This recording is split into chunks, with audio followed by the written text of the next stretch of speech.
So croeso, welcome everybody. It's fantastic to have Myfanwy here today, and she's going to be talking about her fantastic graphic novel in progress, The Noisy Valley. I don't think she needs much of an introduction to a lot of people because they're actually featured in The Noisy Valley, and they'll be coming up and telling us about the adventure that they've had with Myf. Some of the people that she's been working with never met her, which is amazing. So today's a really special day because it meant that we can bring people together.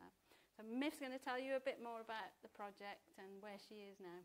Thank you very much, Gayle. Thank you so much, everybody, for turning out. Yeah, and like Gayle says, it's so amazing to see some of the people who I spoke to either over Zoom or even in one case via Twitter direct message, and have never met in person, and yet have been thinking about so hard for so long.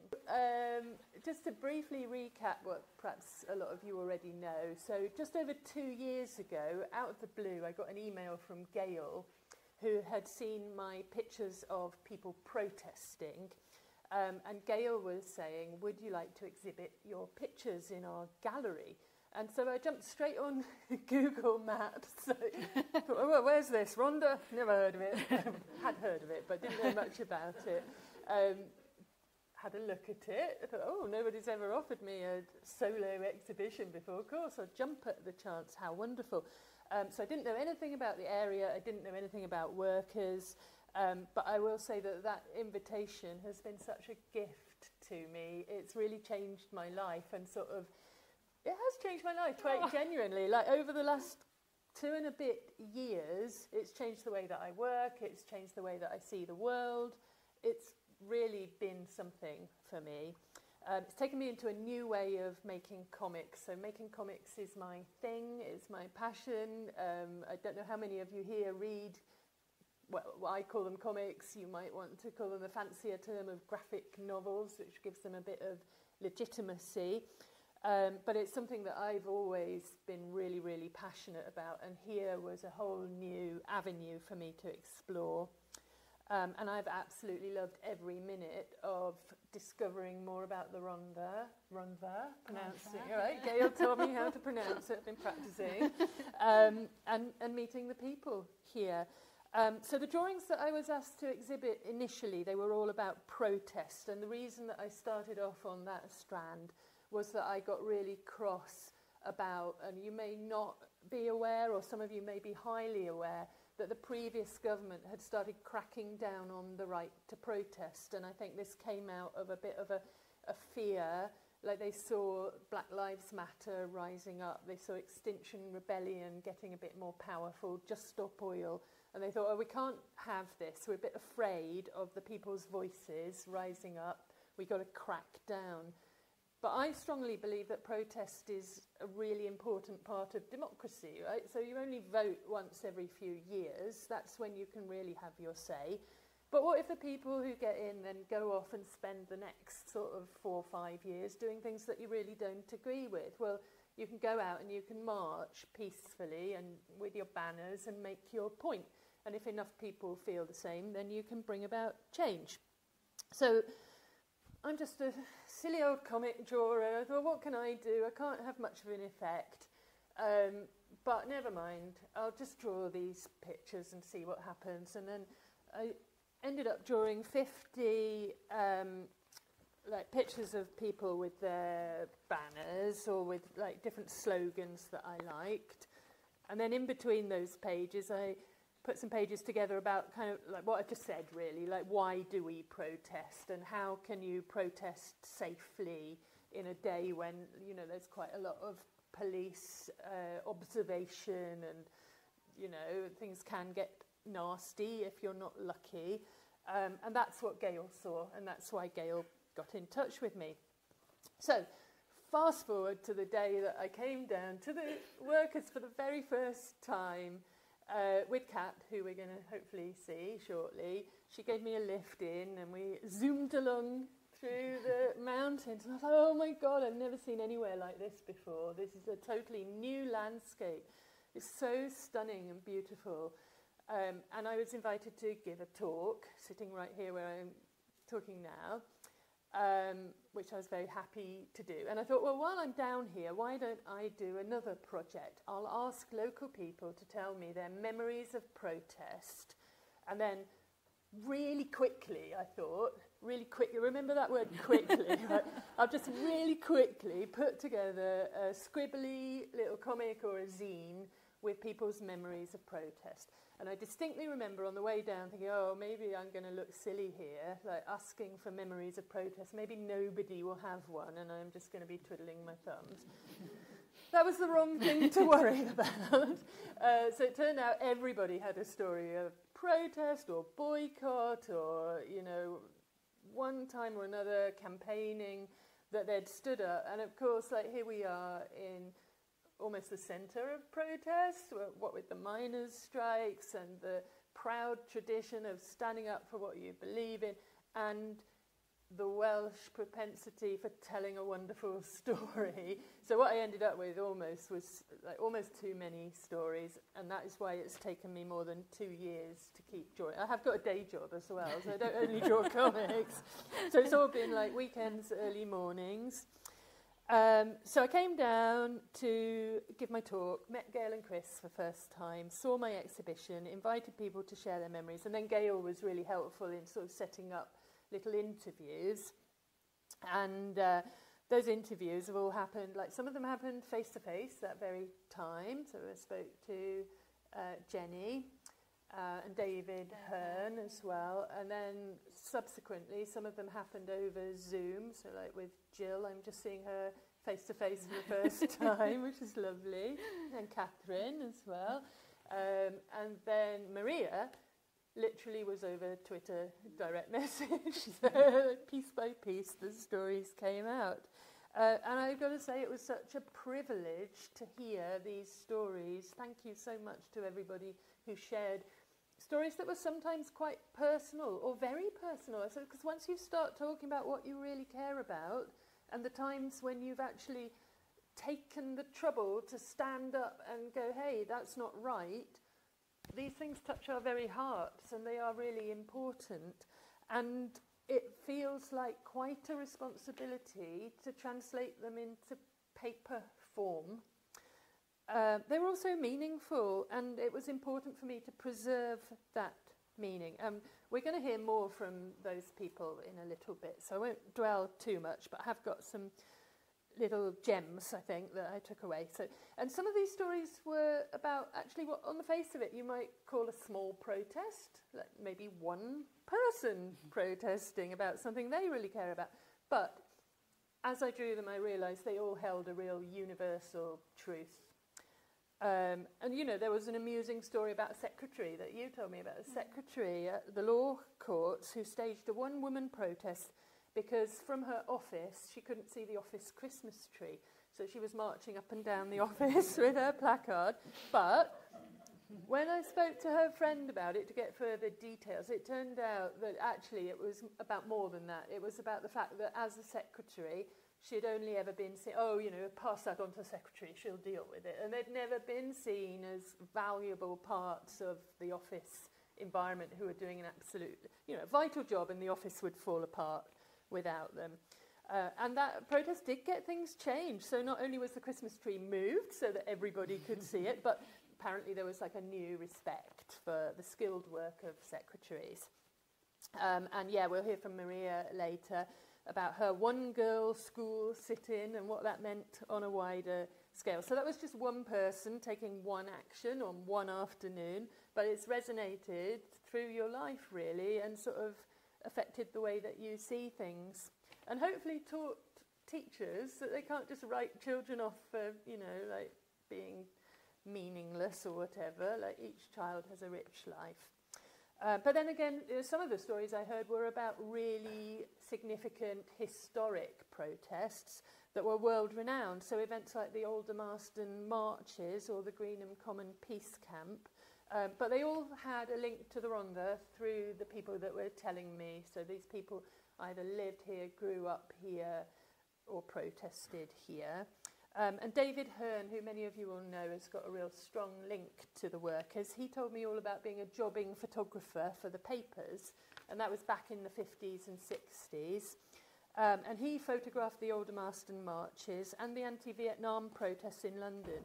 And he said he took iconic photographs that are still often republished today.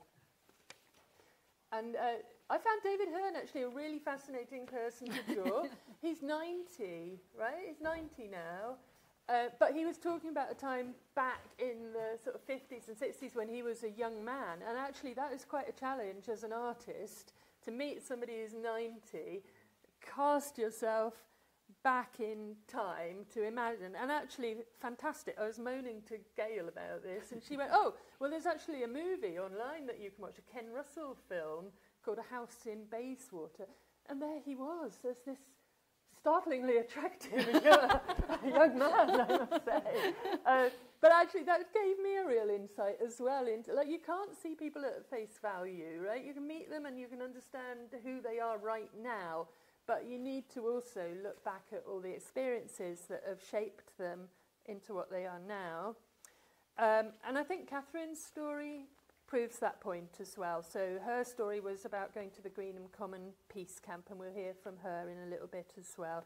But she said that experience, and she went as a young woman, and it's changed her entire outlook on life.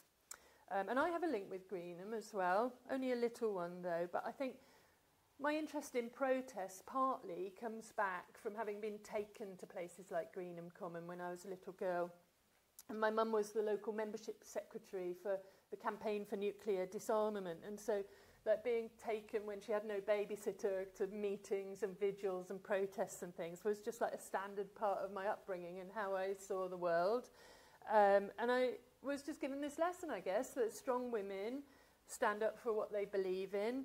And it was just like an undercurrent of life, and my mum might be making the dinner, but she'd also be sticking the stamps on all the leaflets to send out to the membership.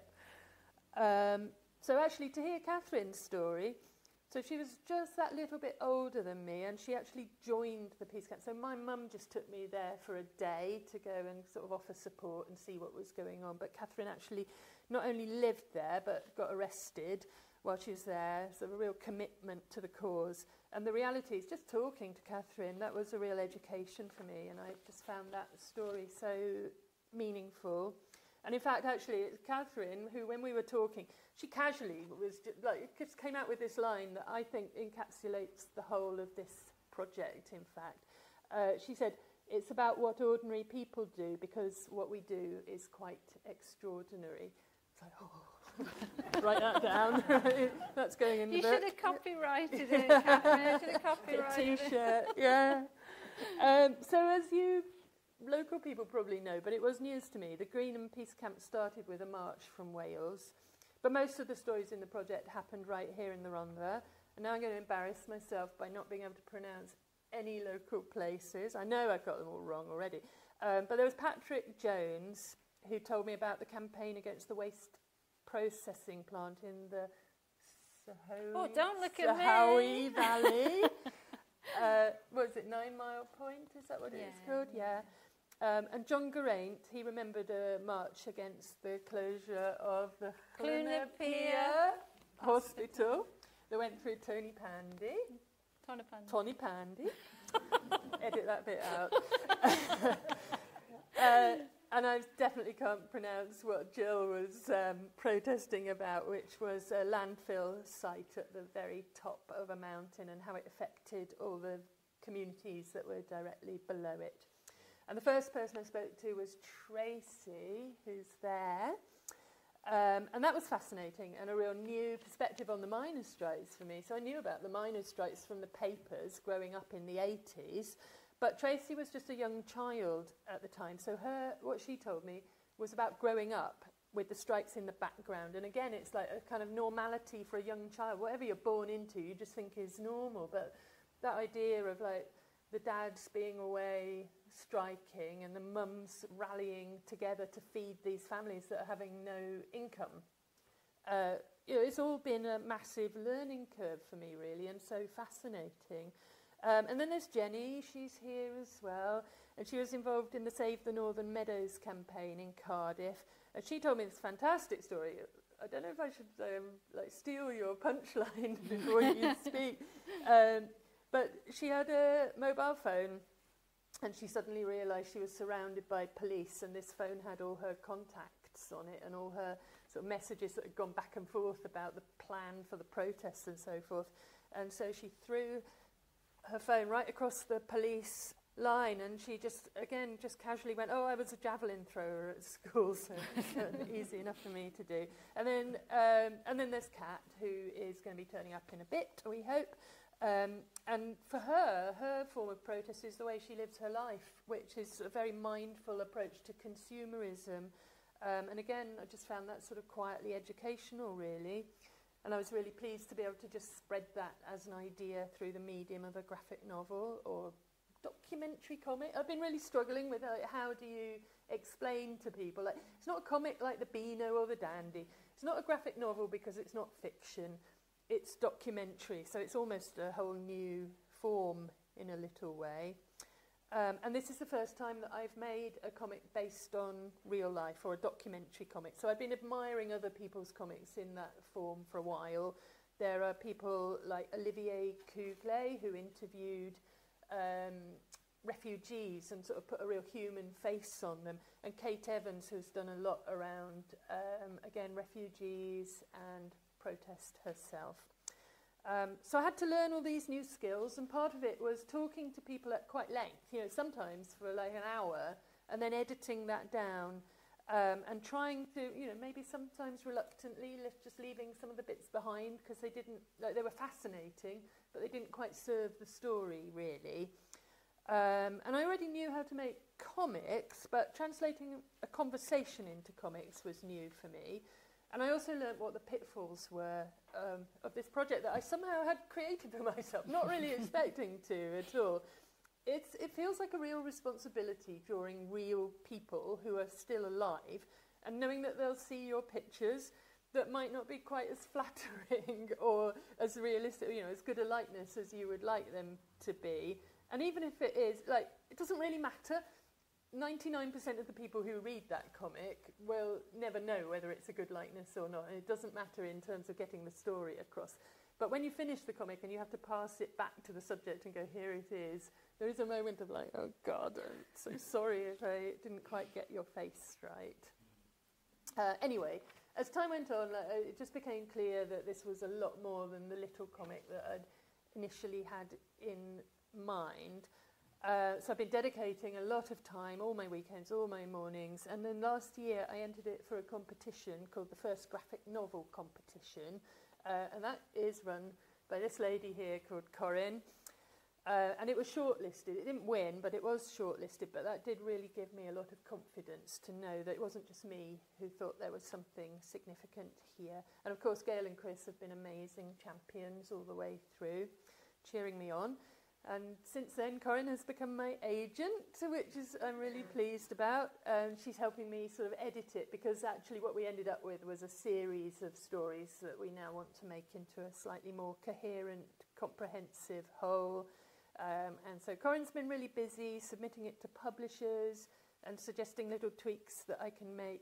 And then when we were talking most recently, she suggested that we come back down here to see how people are getting on and all the people that I spoke to.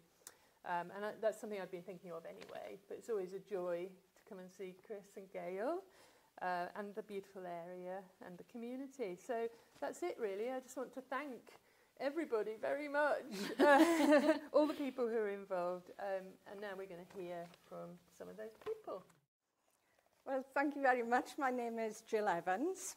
And I was born and brought up in Ystrad, Rhondda. I still live in Llwynapia. And I'd like to thank Myfanwy very much for bringing an old story of protest back to life. And Gayle and Chris today, obviously, for hosting this wonderful event.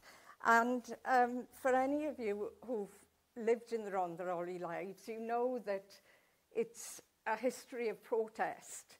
So I'm going to talk about one particular protest I was involved in. But also, we had the miners' strike, we had the anti-poll tax protest. There was a time when you could drive through the Rhondda and every house had a sign in the window saying, this house is against the poll tax. And we had a huge C&D branch, which in the 1980s was bigger than the Labour Party, which was really a big thing at that time. And actually 6 of us from the Rhondda went on the Greenham march. And when I tried to organise buses to go to Greenham Common afterwards, they were always oversubscribed. So it's been so much protest in my history. Now, I've been an elected politician. I was on the old Rhondda Borough Council and Rhondda Cynon-Taf Council. And then for 20 years, I was in the European Parliament in Brussels until Brexit. So I've seen things from both sides. I've seen how to work as an elected politician, but how the protest is so integral to that. I could never have done my work as a politician without protest, being involved in protest and also encouraging other people to protest as well, because I honestly believe that very often it's the only way that things change. This is the story of a long protest which resulted in the closure of the Nant landfill site, which is above Gayle and Ystrad. For people who know the area, you'll know that just below it there used to be a lovely picnic site with a stream and you could go on mountain walks. There was no Iron Age site on the top of the mountain.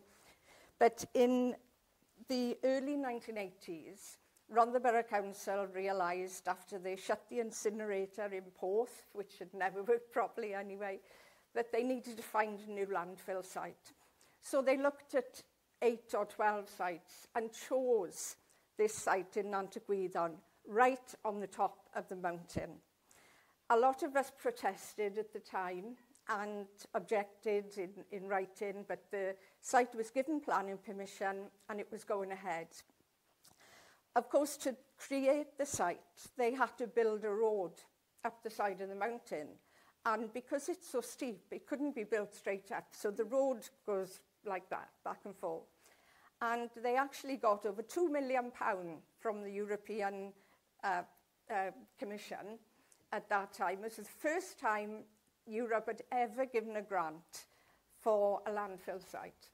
But they got over £2 million for that. There were problems with building the road, there were problems with building the site, but eventually it was finished, and it's like a bowl on the top of the mountain. It's supposed to be impermeable. Nothing can come out of this bowl where all the rubbish is dumped. It was meant to take Rhondda's rubbish for 30 years. And at the time, everyone thought it was just household waste, even though actually, if you look back, the council had always said they would take commercial and industrial waste as well. But everybody thought it was just our household waste. So I was elected to the council, to run the old Rhondda Borough Council in 1992. And it wasn't long before people started contacting me because they would take their dogs for walks in the woods along Nant Gwyddon Road. And where there were manholes and where there was water, there was a foul-smelling liquid, orange liquid, bubbling out of the ground. And of course they were afraid in case their dogs drank it or, got ill. So as a councillor, I took this up, and time after time I was told by the council, oh, it's perfectly harmless, it's nothing. But the more this happened, everyone knew, we all knew that this was coming from the tip. It wasn't normal, clear groundwater. And in the summer of 1995, we had a plague of flies, and, talking biblical proportions. Food shops had to close. There were so many flies around. Our windows were black. It was horrible. And then shortly after that, the smell started in the community. Now, this wasn't just Gayle and Ystrad. It was also in Clydach, which is the other side of the mountain. Some of those communities were closer to the tip than we were. So these terrible, noxious smells, which turned out to be the result of what was called filter cake, calcium sulfate filter cake, being brought up from Pontyclun and dumped on the site, mixed with household waste. And it was producing hydrogen sulfide, which is like rotten eggs smell. And we found out subsequently, I mean, this was all, you know, over a long period of time, that that waste should never be mixed with household waste. And they'd actually done it previously in Merthyr, and they'd had the same problem. But when they switched from Merthyr to here, nobody told us that it would cause the same problems. So in 1996, because the council was continually denying there was any problem with the site, the residents had started to hold public meetings, we had protests, we had demonstrations outside the council offices, and eventually set up a picket, a camp at the foot of the road going up to the landfill site. That camp was staffed by all kinds of people in the community. We had a lot of retired miners who would come there at 6 o'clock in the morning and light the brazier so it was warm when everybody else got there. The miners from Mardy, which was still open then, used to bring us coal, because we used to burn coal then, remember. The local shops used to send food. We had people of all backgrounds, all ages, who spent all days in all weathers out picketing the site. And we actually closed the landfill site for 10 months. And the lorry drivers who used to drive up there were concerned about their own health as well, and their families' health. And the police were on the site constantly with us, but of course they were also local people. So they were with us. They were concerned about their families too. So if any of us were late getting there in the morning, the police would light the brazier for us. And they actually became part of the campaign with us. So to cut a long story short, eventually there were several reports, investigations. It was looked at the impact on people's health and everything. And one day we went over to the landfill site, to the picket, and we could see these pink ribbons fluttering in the breeze. And they were tied to the fence, and there were actually 7 of us, or 8 if you count persons unknown. But 7 of us received a summons from the company that was running the landfill site, taking us to court for damages of £2 million for loss of income because the site had been shut. So we got solicitors, we went to court. For some of us, like myself, I rented a house, I had no money, so the thought of having to pay £2 million was just laughable, you know. But we went to court, and we had a court case, and they didn't actually pursue it. They said that if we would accept an injunction not to go on the land at the bottom of the site, then they would withdraw the claim for damages. So we did that. And what happened was the camp moved to the other side of the road, which didn't include the land that we'd been banned from. And if we had to walk there, the police would pick us up in the van and drive us over, so it was okay. But basically, eventually, the Plaid Cymru Council was elected in 1999, and in 2002, after a big investigation by the National Assembly, as it was then, the site was closed, and it's still closed. It shut forever. And we now have a recycling scheme, which I think is, going from strength to strength. But we had to fight every inch of the way on that campaign. And, I'm speaking as I was a councillor at the time, and we still had to fight. Even in the council, as councillors, we had to fight. And it was the strength of feeling in the community and the willingness of the community to act that really created this protest. And Nant Gwyddon actually became a focus throughout Britain and beyond. And I did bring some press cuttings to show, maybe people can have a look afterwards. But, you know, we had big 2-page spreads in the Mirror, that's the wrong leader. It was in the Mirror, you know, Valley of the Doomed and all kinds of really scary headlines. But it worked. People came here. People wanted to know what was happening, and they wanted to find out what the council were doing. And the Environment Agency as well were very, very slow to react. But like all protests, it operated at all different levels. Everyone in the community had a role to play in the protest, and they did. And sometimes it was great fun as well, even though we were working for a really serious, important cause. There were days on the picket line where we just laughed and joked and, you know, and had a great sense of being able to change something. I think we knew that we could change something because the people who were there were really aware of their own power. And one of the strengths of that, and I'm sure it's the same for everyone else here, was that it was always peaceful. Always a peaceful protest. Nobody was intimidated. Nobody was ever harmed. It was always peaceful. So it was a real adventure. It was one that we won, but it took a long time. But we did win, and I'm proud that I played a part in that. And it's so lovely to be able to talk about it today, so long after it happened. But something that I think we should always remember in the Rhondda, because it was real community action that succeeded in working against all of the official bodies. But we won, and we closed the tip. Brilliant. Oh, thank you so much, Jill.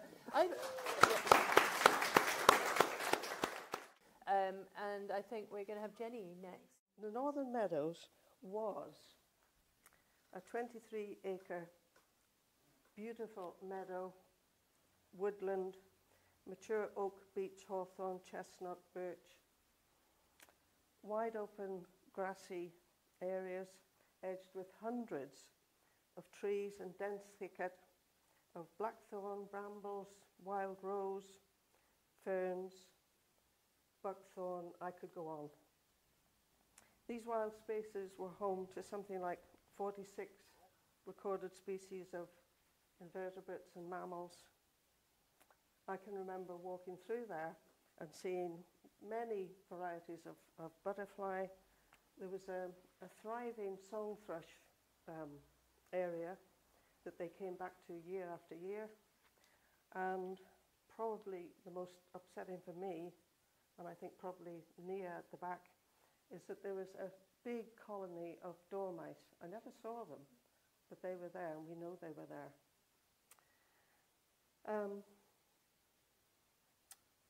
The question session, I'm hoping that Roy, Ian, and the others will speak, because they're far more knowledgeable about the meadows than I will ever be. But the destruction of that beloved space has happened. There's a lot of concrete there now. And it's been taken from us. For about 2 years, we haven't been able to go onto the site anywhere. But I'll now move on to the arrest. So, sorry, I should say that the campaign is not over. Sorry, I've got my back to you. Sorry. The campaign is not over. In fact, we had an emergency meeting on the way up in the car today because of something that Penny and Roy are working on. It's to do with, well, it's a serious legal matter, in fact. And we're meeting tomorrow. We meet every single week. So the campaign is still very alive. I want to mention there are two very strong Rhondda links. The Northern Meadows is where the Caldra roundabout is. The Coruscant roundabout. So it's at the bottom of the A470, so it's not in the Rhondda. But the campaign started about 20 years ago by two people that aren't here today, Jan Hughes and her husband Kelvin. And they started campaigning to stop. I haven't told you what they're doing with the site, have I? The plan is to build a replacement Velindre cancer centre. When it's built, it will be a worse centre than we've got now. And it's also very outdated in terms of national policy, because cancer centres now should be what's termed as co-located with general services. The reason being that a lot of cancer services, when you're cancer treatments, when you're having them, can make you very ill. Things like anaphylactic shock, which basically means you're dead within 3 minutes. And the new Velindre Centre will not have the facilities to deal with this. So it should be within a general hospital. So that's what they plan to do with the site. I should also mention that the site is bordering triple SI, which is another dreadful infringement of government policy, really, that they could build on such an area.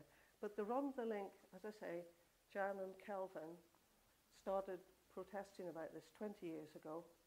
I've brought Jan's dolls with me. Jan makes all of us a little doll, a little sort of effigy. So I brought the one for me and Penny today. So what happened on the day was, it's almost 3 years ago, we were down at the site as usual protesting, because we used to be there every single day, a bit like what Jill talked about. And we knew that the first of the lorries bringing the equipment to start closing off the meadows and start the work was happening. And there was a particular gateway, so we positioned ourselves there, and myself and another woman, she was much more determined than me. She had a D-lock around her neck, which was attached to the gate. I wasn't that brave. I just sat with her. And as Myfanwy said earlier, I knew I had to get rid of my phone because it had a lot of stuff on it. But also, if you're arrested and you have your phone on you, whatever you're arrested for, you will not see it again for 3 or 4 months at the earliest. So I knew I had to get rid of it. Now, Penny, my partner, had gone to have a flu jab that day. So I was looking, we were in a particular area, surrounded by police, and I thought, who do I give my phone to? And all the people I was friendly with, like Kate was there, Ian was there, Roy was somewhere, but there was no Penny because she had gone to have a flu jab. And I looked out across the crowd and I saw Chris of the Workers' Gallery in Gayle, who they turned up on many, many occasions to help us. And they came down by bike, and they were there on that day. So I stood up briefly because we had to, if we moved at all, the police moved even closer. So I stood up briefly and mouthed to them, I need to get rid of my phone. And they both sort of looked at each other. But eventually I got the message across. So the beautiful drawings that Myfanwy has done shows me pitching, I've still got the same phone, pitching this phone, and I could actually see it in slow motion. I could see the tumble. And Chris, of course, caught it just like that. So I knew I knew I was safe. I knew I wasn't going to cause any problem. However, Nia, who's down at the back here, Nia and I had been doing various other things just before this all happened. And she was frantically texting me to say, look, you know, we've stopped the lorry. They're not going to come through today.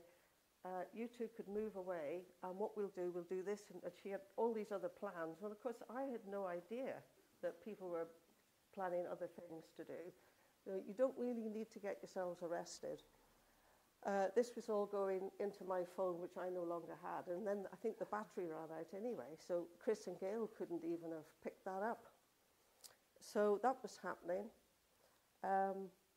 have I got a minute to tell people about the arrest? Yeah. Oh, right. Okay, so they started. So what happens is if somebody else has been arrested, I think, in the room.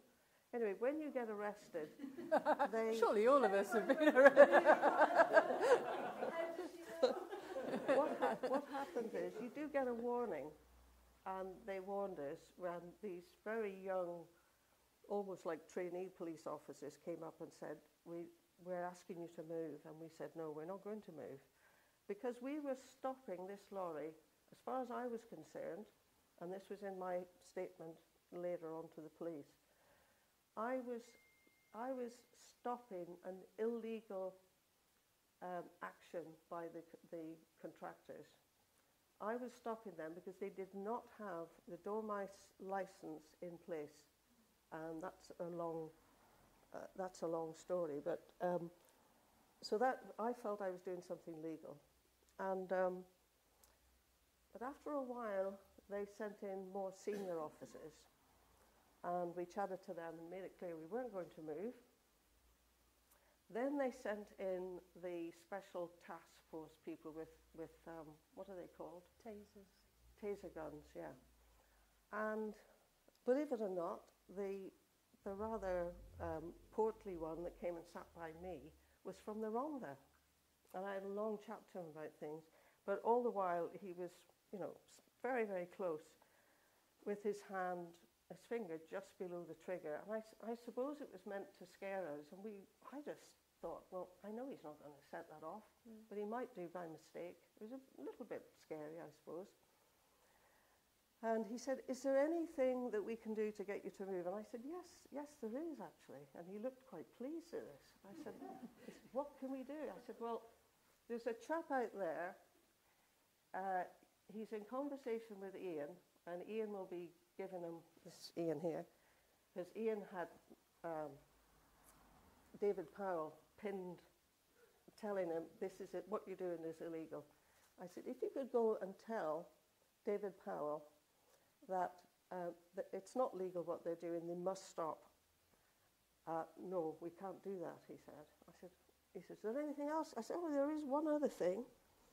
I said, my member of parliament, the assembly member is Julie Morgan.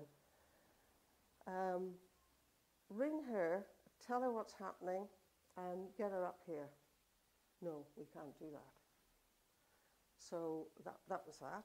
They went, and then a young policewoman came up and said, well, we're going to arrest you now if you don't move. And we said, fine. So I was arrested. And another funny bit was, Kate, meanwhile, was doing her best to get the police to back off. And I think, how many police did we have? I can't remember. And a lot of security people. So we were backed into a very small space with all these officers around. And she said to me, really up close, she said, I'm supposed to put handcuffs on you. Are you going to do a runner? Now, she was about 20-something, and she was fit. I said, no, I'm not going to do it. But I said, if it's your job, put them on. I didn't like the idea of it, but I said, and she said, do you promise me you're not going to do a runner? And I said, I will not do a runner, I promise you. So then, because of my age, I'm 72 now. I was 69 at the time. And I do suffer from arthritis. So we got down to the police van, which is about that height off the ground. So there were two officers, and I said, well, I can't get up there. You're going to need to help me. So that was quite good fun. Those are the funny stories. Myfanwy referred to her book, the one that's got the 100 things. The other one actually, Draw a Line. In there are a couple of things that you can do to help the world, and one is about protest.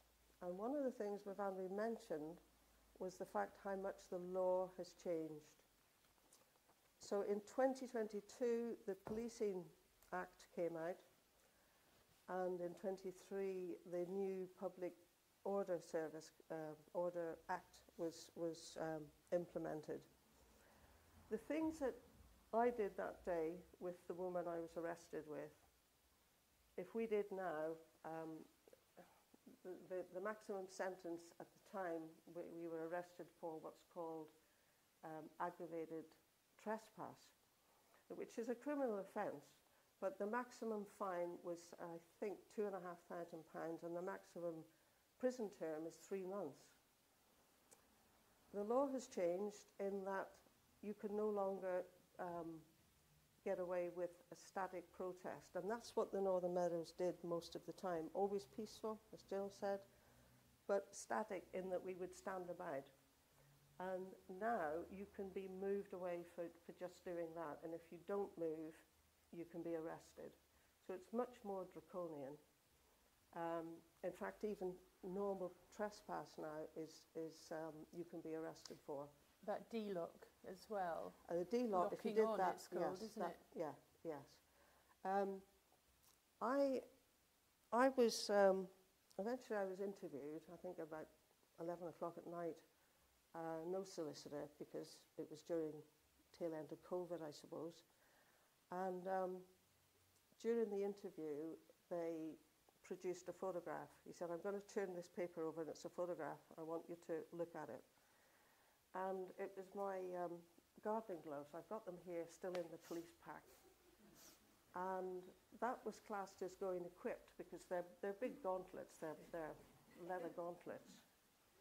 And they were quite amused when I said that I had been litter picking the day before, and that was why they were in my bag. But they tried to sort of ask me why they were still in my bag. Why did I feel I needed to bring them? But my point is that I would think twice about doing what I did 3 years ago. I would think twice about it today.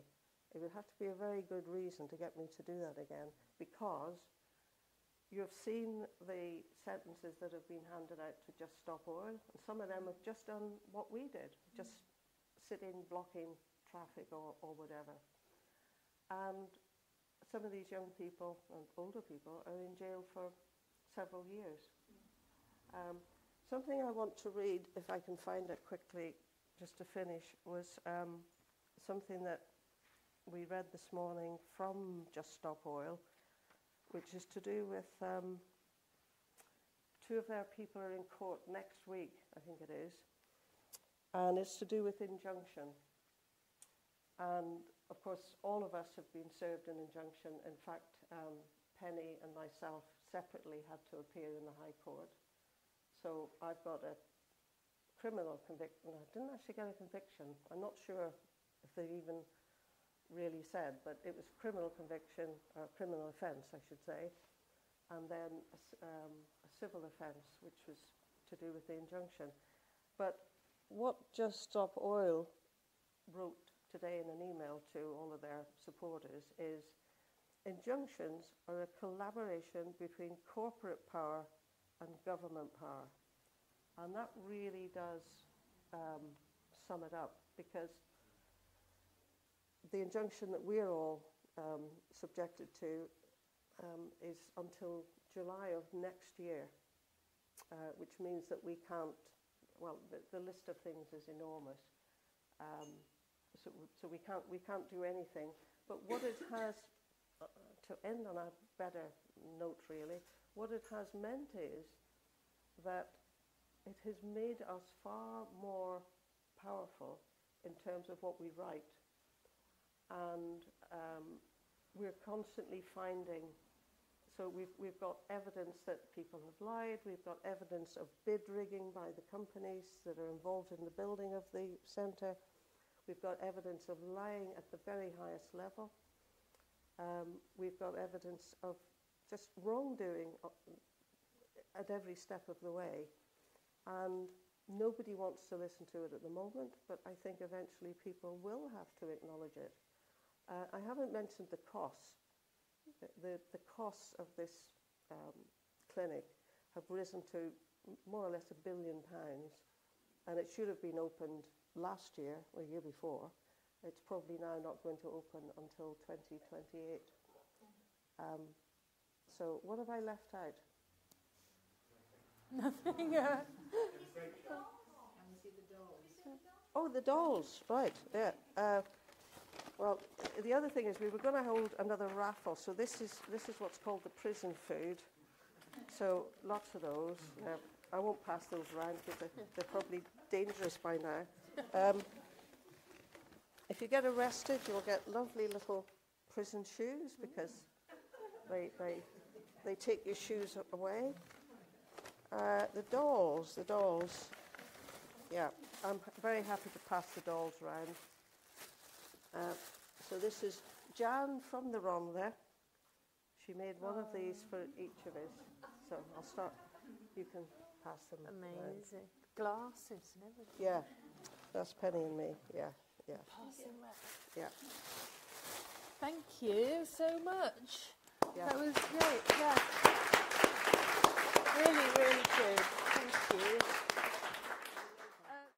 Hi, my name is Katheryn Edwards, Kath Edwards, and I was born and brought up in Blaenhondda, which is a little village at the top end of the other valley, one way in, one way out. Okay, so and before I move on, Jill, thank you so much because I now live in Gayle, so Nant Gwyddon is no longer there. Thank you very much. So I haven't got all that kind of toxic waste kind of leaking on me.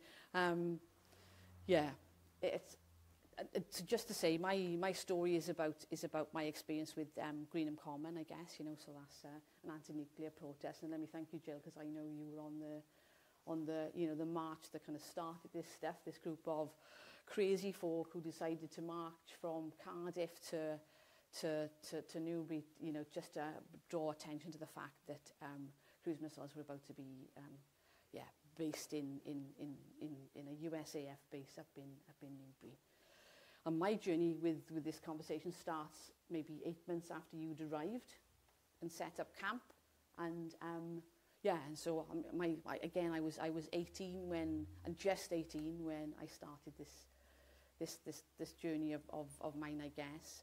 I met a group of women who were protesting down in Porth Square, which is just down the road from here, who were just drawing attention to the fact that it's a group of amazing people had landed at Newbury, and people really weren't shouting about the fact that we were about to get weapons of mass destruction based in this country, and not even ours, right? You know, So started that. It started to travel back and forth to Greenham, and again, I guess there's a layer to my story in as much as, you know, I was also a queer kid. So growing up in the 80s in the South Wales valleys, I assure you, was also a different layer of scary.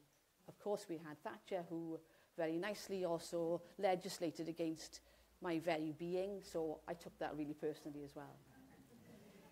I remember my first journey up to Newbury in the back of a little Ford Fiesta with a group of, at this stage, quite radical women, as I thought, from Porth. 2.5 hours, back of a Ford Fiesta. We arrive at Greenham, and by at this time, and it was like a different world. Okay.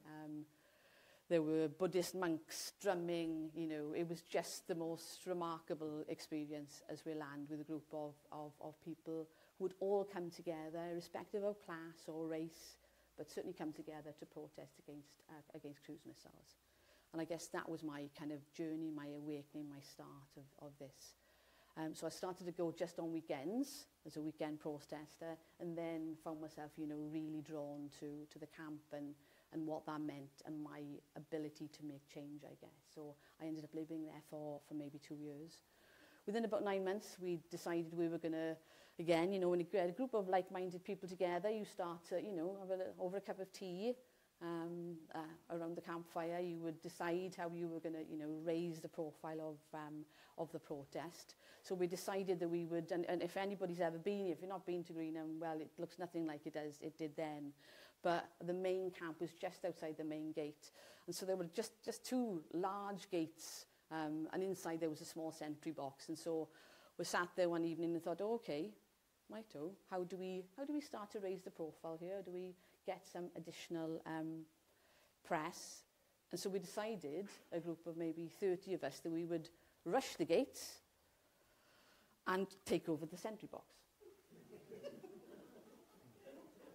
And so you think, great idea. How on earth are we going to do that? And basically, we lurked outside, literally lurked outside as a group of people, waited for the gates to open, and ran in. Some people actually managed to get into the sentry box. I wasn't clearly quick enough and found myself sat outside, and all hell broke loose. All hell broke loose. And not for one moment, I mean, you know, we'd been there, we'd been protesting, we'd been doing all that kinds of stuff, but this really was, you know, taking this stuff to another level. We were promptly arrested. Nothing polite about that at all. I mean, they were thoroughly peed off with us, I would say, and we knew that. We were arrested, and again, you know, suddenly there were a lot of hype around this stuff. We went to Newbury Magistrates Court, and by which time Greenham had really started to develop a big energy. Okay, there different gates. You know, I was at Yellow Gate, there were Blue Gate, there was every kind of gate you could ever want, because of course the site was huge. Anyway, so the day of the court case arrived, and it was bonkers. It was crazy. There were people who were singing and dancing. You know, the goddess had made an appearance there. It was a real experience for us. But of course, the uniqueness for us is that quite a few of us, we were charged with breach of the peace. Sorry if I didn't mention that, but we weren't going to be bound over, because again, you know, we knew once we had the press, we really had to hold onto that energy. And to be fair, the magistrates weren't quite prepared for that. So we went in and we were all given the opportunity to be bound over to keep the peace. And we all said no. And so they had this kind of like terrible dilemma as to what on earth they were going to do with this bunch of women who weren't prepared to accept that sanction. And we were promptly shipped off to prison for 2 weeks. And I hated it. I absolutely hated it. I was 18 and I wasn't a criminal. Let's just say this, I was a political prisoner, right? You know what I mean? You know, what had I done wrong? I'd certainly, come to draw that attention to that. And that was really formative for me. My whole experience, not only going to prison, but being part of that was so formative for me, I guess, you know, with conversations with other women. And really, I guess, that the people that I met at that time was transformative for me. You know, as a working class kid from the top end of the valley, my eyes were open. Not only about, me, for sure, because it was the first time I ever felt free. I have to say that to you. Ever felt free. But also about my power as a woman. And really what that was and how we do that. And also the fact that together we can make significant change. And that was the biggest drive and energy and change for me, for sure. I went on to do lots of other stuff for sure. So, I mean, I was involved in many other protests, Brody, Clinician.